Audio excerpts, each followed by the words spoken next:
You're stronger than you realize. You just don't know how to access that strength yet.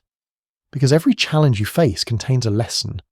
And Marcus Aurelius's 18 laws will teach you how to find them and what they unlock. This is the power no one teaches you. But once you grasp it, everything changes. But this video isn't a quick fix or surface level motivation. It's a complete system divided into 3 transformative parts, each building on the last. If you skip ahead or miss one, you'll lose the foundation that makes this truly powerful.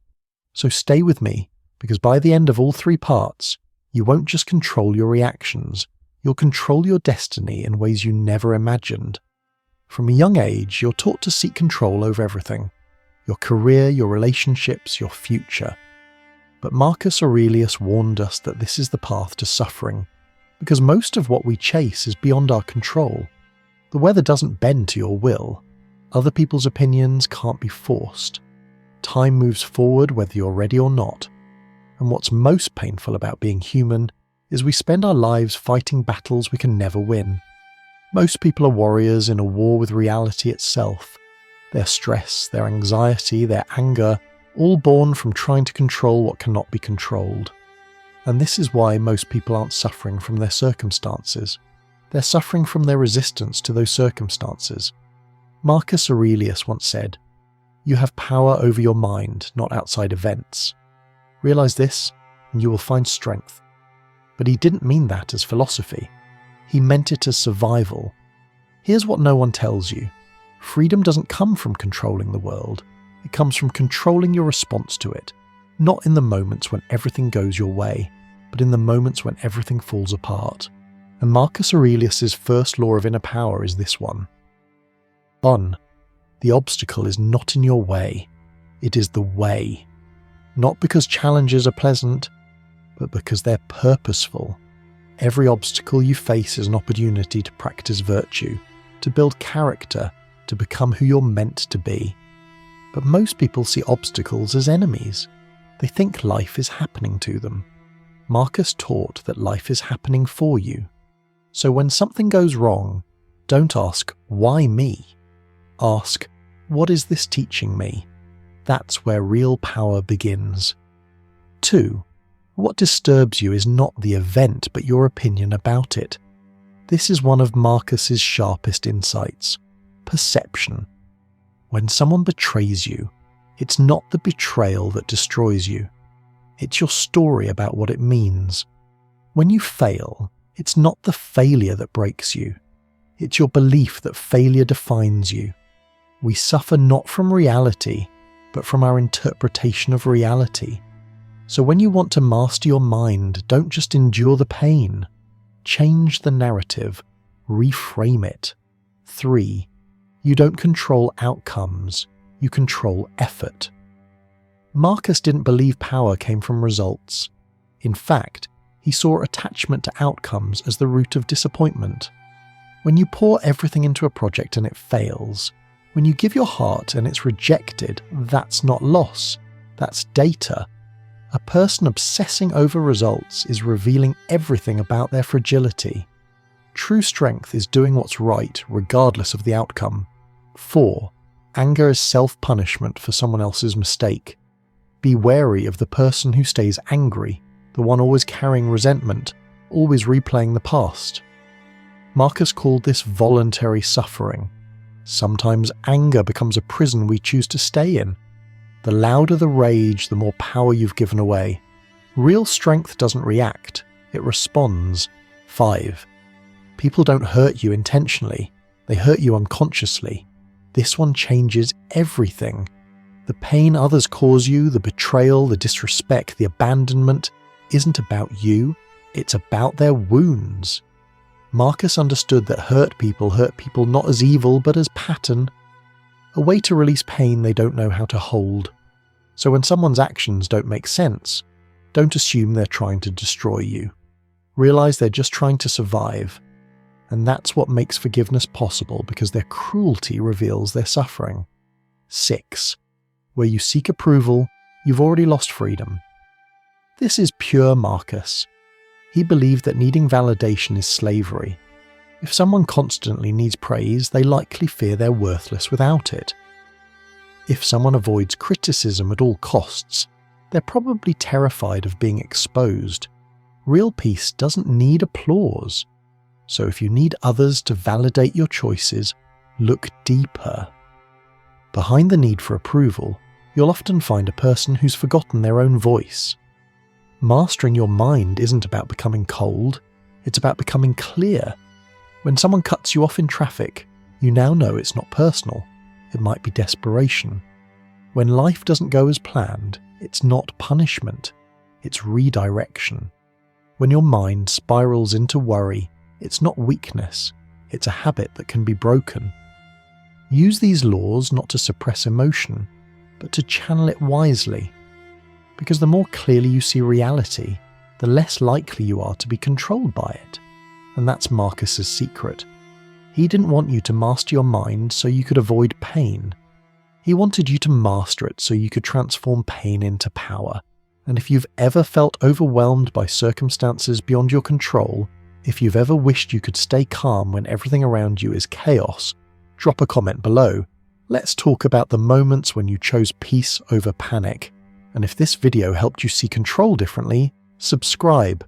There's much more coming, and you'll want to see the rest of Marcus's laws unfold. It's one thing to understand the theory, it's another thing entirely to practice it in the fire. If you've ever tried to stay calm during a crisis, you've probably felt it happen.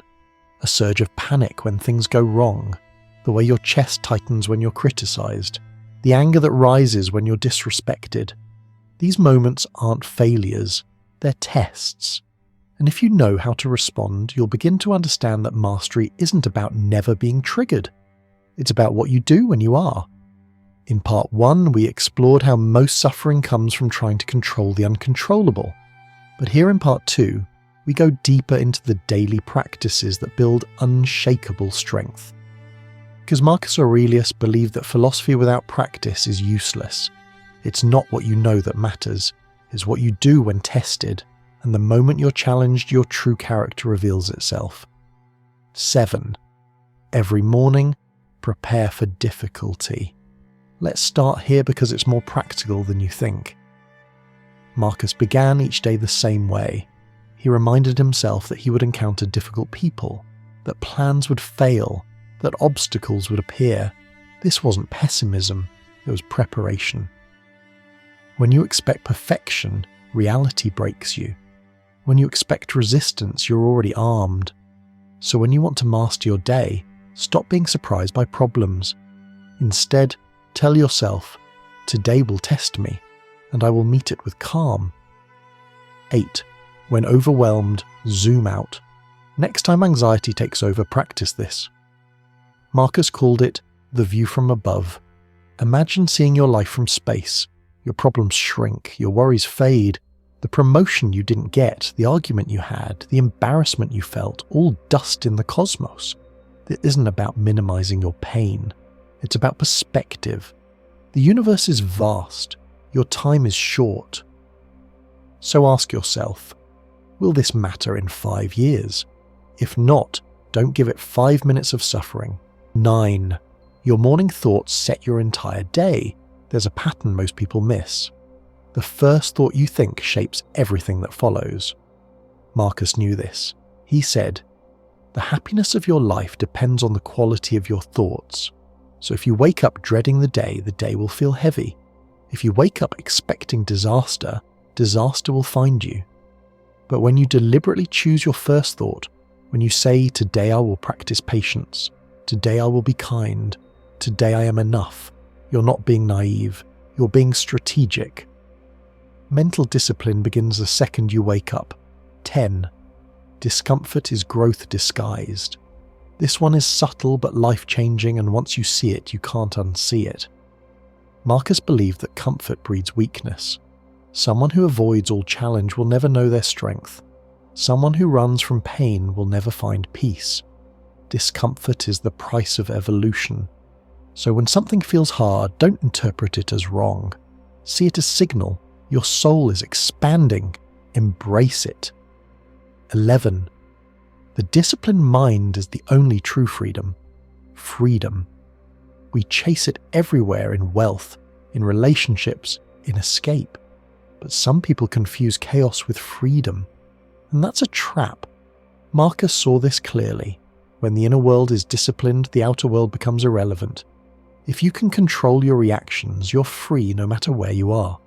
If you're ruled by impulse, you're imprisoned even in paradise. So instead of chasing external freedom, build internal discipline. The stricter your mind, the freer your spirit. 12. Gratitude is the antidote to suffering. This is one of Marcus's most practical insights, and it works faster than anything. When you're drowning in problems, your brain fixates on lack. What you don't have, what went wrong, what's missing. Marcus didn't see this as truth. He saw it as tunnel vision. When you force yourself to list what's working, what you do have, who still loves you, something shifts. It's not toxic positivity, it's recalibration. Because suffering thrives in scarcity thinking, gratitude breaks the spell. Putting it together, you're probably starting to feel it now. The shift.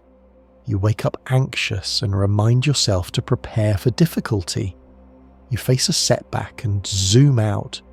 You notice your thoughts spiraling and deliberately redirect them. You're not avoiding reality, you're mastering your response to it. And Marcus gave you the map. This isn't just philosophy, it's survival. Because once you learn to control your mind, the world can't control you. And you'll begin to understand that most of your suffering was optional, created by resistance, fed by narrative. Mastering yourself is not about becoming harder, it's about becoming wiser. Want more? If this part of the video gave you tools, wait until the final part, because in part 3 we go to the deepest level. We'll explore how your relationship with death, with time, with legacy, all determine the quality of your life right now. You'll learn the final 6 laws that make you unstoppable, but more importantly, you'll understand what it means to truly live. By now, something in you has awakened.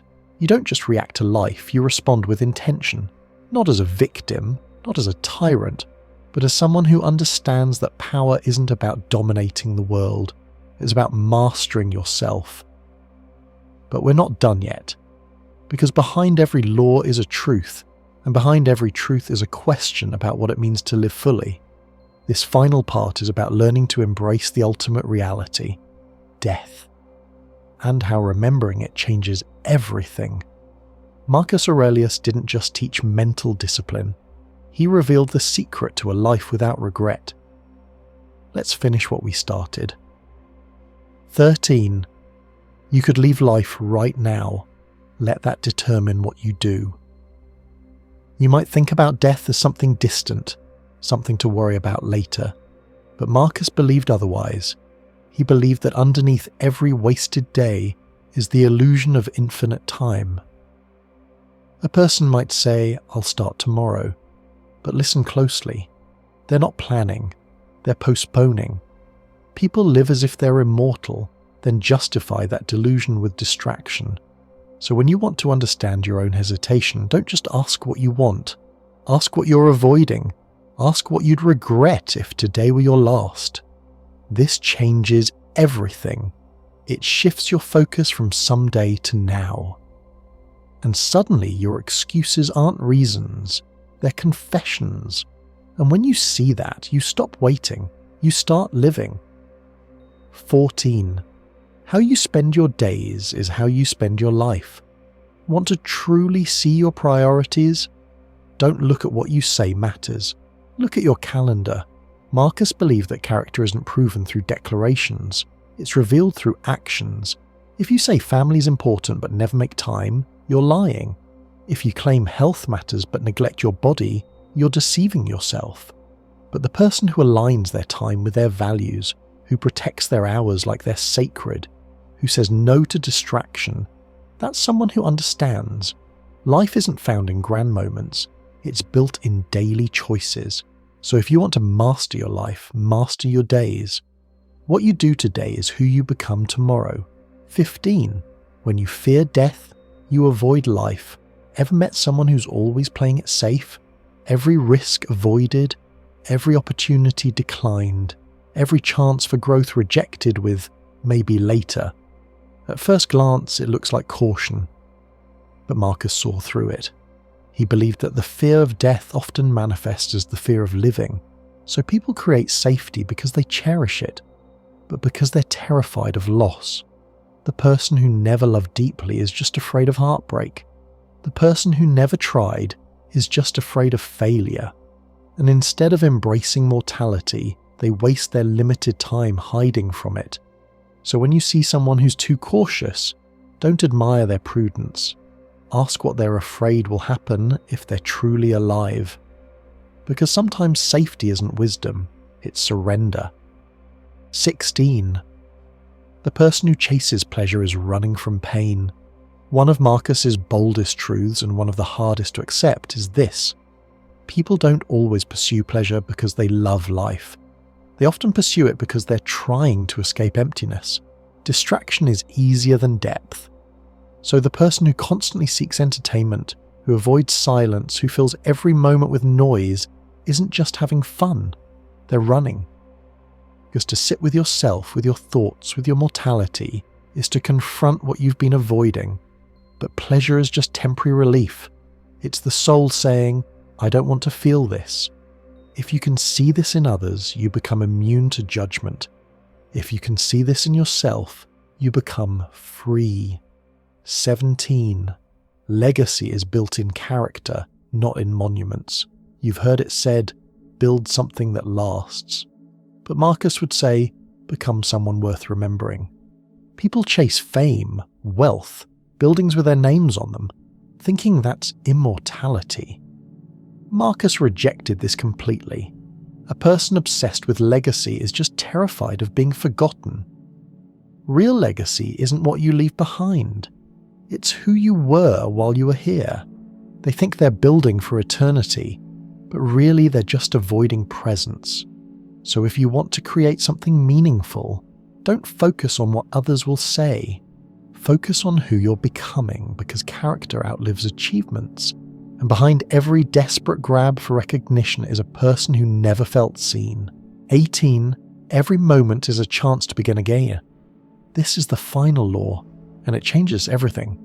People carry their past like chains, replaying mistakes, nursing regrets, convinced that who they were is who they must be. But Marcus taught something radical. You're not imprisoned by your history. You're liberated by this breath, this moment, this choice. These aren't just words, they're invitations. They're saying you can change now. They're saying yesterday doesn't define today. They're saying every second is a rebirth. Marcus believed that if you learn to see each moment as new, not as continuation, you can hear freedom before it's earned. And when you do, something miraculous happens. You stop being haunted. You stop being stuck. You start becoming. You become someone who doesn't wait for permission to change. You become someone who chooses, again and again, to master yourself. You're not just learning laws, you're remembering your power. Now take a moment and reflect. Every law we covered wasn't just about control, it was about liberation. Your own freedom, your own choices, your own untapped strength. Because the more clearly you master yourself, the more clearly you master your life. This isn't the end of the journey, it's the beginning of true power. Marcus Aurelius didn't just want us to survive, he wanted us to reign, to know that everything we resist makes us weaker, that everything we accept makes us stronger. So, if you felt awakened by this video, if you've recognized patterns in your life or in yourself, don't keep it to yourself. Comment below which of these 18 laws hit you the hardest. Let's build something powerful together in a world full of chaos. And if this spoke to you, subscribe. This is just the beginning of learning to master what's within and becoming who you were always meant to be.